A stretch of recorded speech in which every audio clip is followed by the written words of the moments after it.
नमस्ते दोस्तों, आपका स्वागत है मेरे चैनल पर। आज का विषय कुछ खास है, कुछ ऐसा जो हमारी कल्पनाओं को जगाता है और हमें भविष्य की संभावनाओं के बारे में सोचने पर मजबूर करता है। आज हम बात कर रहे हैं टेराफॉर्मिंग की। टेराफॉर्मिंग का सीधा सा मतलब है किसी दूसरे ग्रह या चांद को धरती जैसा बनाना। जी हाँ, आपने बिल्कुल सही सुना। अभी तक ये सिर्फ साइंस फिक्शन फिल्मों में ही दिखता था, लेकिन वैज्ञानिक अब इसे असलियत में लाने की संभावनाओं पर गंभीरता से विचार कर रहे हैं। सोचिए, ब्रह्मांड के किसी कोने में एक सुनहरा सपना साकार हो। हम इंसान पृथ्वी के अलावा भी किसी और ग्रह पर अपना घर बना सके। लेकिन ये इतना आसान है क्या?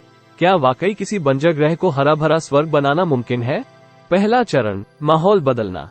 सबसे पहले किसी भी ग्रह को रहने लायक बनाने के लिए उसके वायुमंडल एटमॉस्फेयर को बदलना होगा।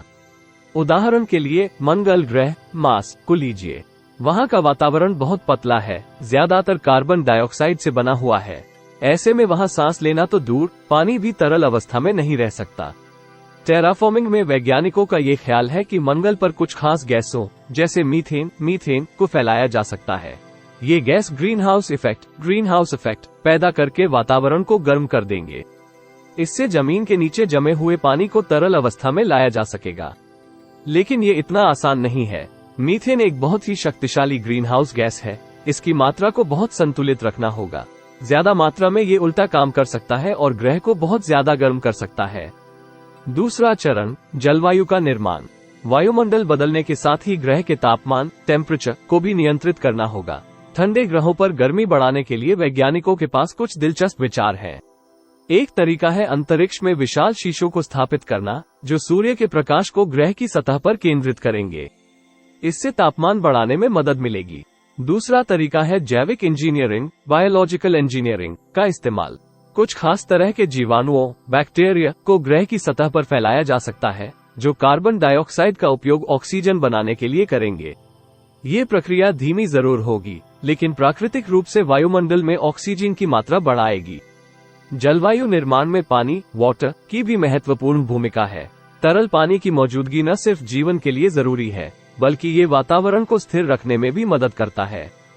वैज्ञानिकों का मानना है कि बर्फीले धूमकेतुओं, कॉमेट्स या क्षुद्र ग्रहों एस्टेरॉइड्स को ग्रह की तरफ मोड़कर उस पर पानी पहुंचाया जा सकता है। इन खगोलीय पिंडों में बर्फ की मात्रा बहुत ज्यादा होती है, जो टकराने पर ग्रह की सतह पर पिघलकर पानी बन जाएगी। चुनौतियां और जोखिम, चैलेंजेस एंड रिस्क्स।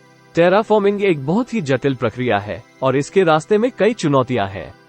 सबसे बड़ी चुनौती ये है कि किसी ग्रह के वातावरण और जलवायु को बदलने में हजारों या लाखों साल भी लग सकते हैं। क्या इंसान इतने लंबे समय तक इस प्रोजेक्ट को संभाल पाएंगे? दूसरी चुनौती है अप्रत्याशित परिणामों, अनइंटेंडेड कॉन्सिक्वेंसेस की।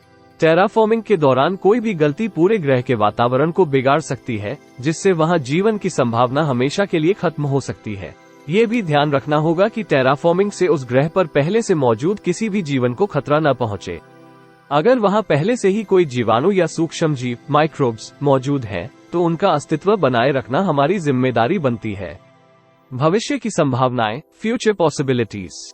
टेराफॉर्मिंग की चुनौतियों के बावजूद भविष्य में ये हमारे लिए नई दुनियाओं के दरवाजे खोल सकता है। कल्पना कीजिए, मंगल या शुक्र, वीनस पर हरे भरे जंगल और विशाल महासागर। ये सपने एक दिन हकीकत बन सकते हैं।